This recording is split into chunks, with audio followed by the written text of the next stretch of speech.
क्या वो बेड नहीं मिला क्या? दुनिया का पहला ऐसा राजनेता। नमस्कार, मैं द सच्ची वॉइस चैनल से। चलिए जानते हैं आज भारत की राजनीति से जुड़ी फटाफट जरूरी खबरों को सिर्फ 5 मिनट में, जिसे सुनकर आपके होश उड़ जाएंगे। लेकिन गोदी मीडिया आपको कभी नहीं दिखाता, तो वीडियो को लाइक करके चैनल को सब्सक्राइब जरूर कर दें।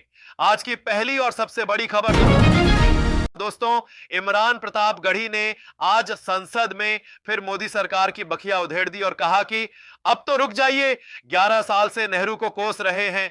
दुनिया का पहला ऐसा व्यक्ति जिसने अंग्रेजों की जेल में 12 साल बिताए। देखिए लाइव प्रूफ। 11 साल से नेहरू जी को कोस रहे हैं, आखिर कब तक कोसिएगा? थोड़ा पंडित नेहरू जी के बारे में पढ़िए, तब पता चले कि पंडित नेहरू की शख्सियत का नाम है। दुनिया का पहला ऐसा राजनेता जिसने अपनी जिंदगी की आजादी के लिए, देश की आजादी के लिए 3259 दिन अंग्रेजों की जेल में बिताए। पंडित नेहरू एक ऐसे महान शख्स जिनके पिता पंडित मोतीलाल नेहरू, जिनकी बहन विजय लक्ष्मी पंडित, जिनके बहनोई पंडित रंजीत सीताराम, जिनकी बेटी इंदिरा गांधी, जिनके दामाद फिरोज गांधी, सबने अंग्रेजों से लड़ते हुए स्वतंत्रता आंदोलन में जेल काटी। आप किस मुंह से उनकी लकीर छोटी करने की बात करते हैं? नहीं कर पाइएगा, 7 जन्मों में नहीं कर पाइएगा, क्योंकि जिस्म की मौत कोई मौत नहीं होती है। जिस्म मिट जाने से इंसान नहीं मर जाते, धड़कने रुकने से अरमान नहीं मर जाते, सांसें थम जाने से ऐलान नहीं मर जाते। जिस्म की मौत कोई मौत नहीं होती है। बिल्कुल सही बात है। आप हमेशा परिवारवाद की बात करते हैं, तो क्यों नहीं होगा परिवारवाद? जिन्होंने कभी भी अंग्रेजों की मुखबिरी नहीं की, वे परिवारवाद नहीं करते, तो क्या ये देश तुम जैसे लोगों के हाथ में सौंपते जिन्होंने अंग्रेजों का साथ दिया? अरे कुछ तो शर्म करो। तुम्हारे मुंहों से उनका नाम लेना भी महापाप है। तुम किस महान हस्ती की साख मिटाने की कोशिश कर रहे हो? अरे इतिहास हमेशा इतिहास होता है, वह कोई आपकी योजना नहीं कि नाम बदलने से आपकी हो जाएगी। अरे इस देश को शर्म आती है जब आप जैसे लोग भी आज सत्ता में बैठकर देश चला रहे हैं। नजर डालते हैं दूसरी बड़ी खबर पर। आज प्रियंका गांधी ने संसद में मोदी सरकार पर बिल्कुल खुले अंदाज में हमला किया और कहा कि आज मोदी जी वे प्रधानमंत्री नहीं रहे जो एक समय में हुआ करते थे। सच ये है कि उनका आत्मविश्वास टूट चुका है। पहले देखिए, फिर इस पर बात करते हैं। सच्चाई ये है अध्यक्ष महोदय कि आज मोदी जी वह प्रधानमंत्री नहीं रहे जो एक समय में थे। सच ये है कि ये दिखने लगा है, उनका आत्मविश्वास घटने लगा है। इसकी वजह क्या है? हम आज यहाँ ये बहस क्यों कर रहे हैं? हमारा राष्ट्रगीत है, इस पर क्या बहस हो सकती है? हम ये बहस यहाँ आज 2 वजहों से कर रहे हैं। पहला कि बंगाल का चुनाव आ रहा है, हमारे प्रधानमंत्री अपनी भूमिका निभाना चाहते हैं उसमें। और दूसरी वजह ये है, ये मकसद है, पुरानी मकसद इनकी अध्यक्ष महोदय, कि जिन्होंने स्वतंत्रता की लड़ाई लड़ी, जिन्होंने देश के लिए बड़ी बड़ी कुर्बानियां दी, उन पर सरकार नए आरोप लादने का मौका चाहती है। देश का ध्यान फिर से जनता के ज्वलंत मुद्दों से भटकाना चाहती है। यही एक मकसद है आपका। बिल्कुल सही बात है। आज दिल्ली में फैलता जहर, चुनाव में लोकतंत्र की हत्या, मरते हुए BLO और अडानी के लिए तोड़ी जा रही पूरी अरावली पर किसी का ध्यान नहीं है। आज की बेरोजगारी और महंगाई पर से ध्यान भटकाने के लिए यह सरकार उस मुद्दे को संसद में बहस के लिए बीच में लाती है जो हमारा राष्ट्र का प्रतीक है। इसमें बहस करने वाली क्या बात है? नजर डालते हैं अगली खबर पर। दोस्तों, यह खबर आपको झकझोर देगी। यह तानाशाही की चरम सीमा है। बस ज्यादा लंबा वीडियो नहीं है, आप पूरा देखिए। इस नेता के एक उद्घाटन के दौरान सिर्फ इसलिए उस बेचारे व्यक्ति को बर्बरता से पीटा गया क्योंकि फईते का साइज छोटा था और मंत्री जी का फोटो अच्छे से नहीं आ रहा था। यह देखिए, यह पूरी घटना सिर्फ एक फीते की नहीं है, यह सत्ता के नशे का सड़ियल चेहरा है। इन नेताओं की नजर में एक आम इंसान का जीवन फीते के टुकड़े से भी सस्ता है। इन अहंकारी लोगों को बेचारे व्यक्ति की इज्जत या दर्द से कोई फर्क नहीं पड़ता। उन्हें सिर्फ अपने अहंकार की पूर्ति चाहिए, अपनी तस्वीर चाहिए और अपने दिखावे की झूठी महिमा चाहिए।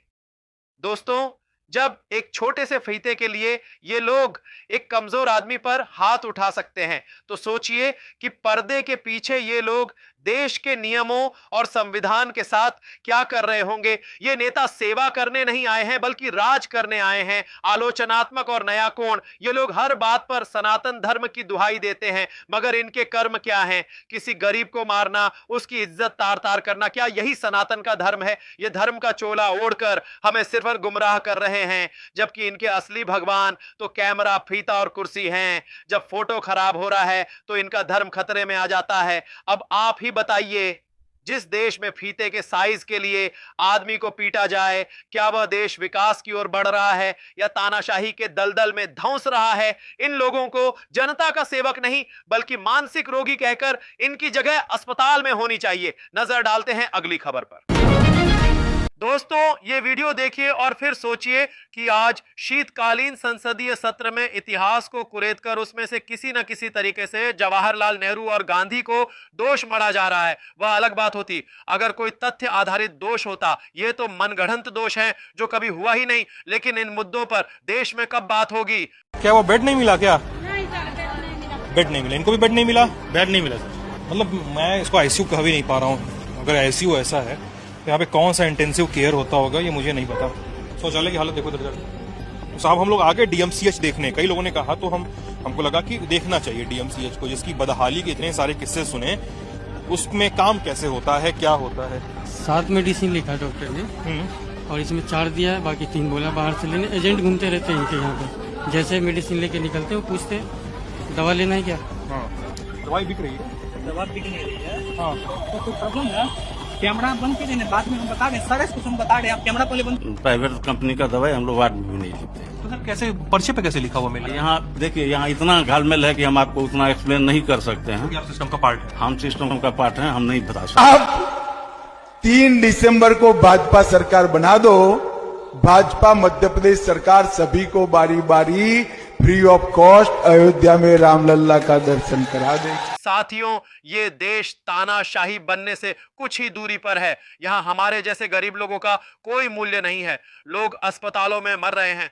मैंने कल वीडियो में दिखाया था कि किस प्रकार एक महिला ने नाले के किनारे सड़क पर अस्पताल बंद होने के कारण हॉस्पिटल के आगे ही बच्चे को जन्म दिया। लेकिन इन सब मुद्दे की बातों को क्यों करना चाहेगा कोई?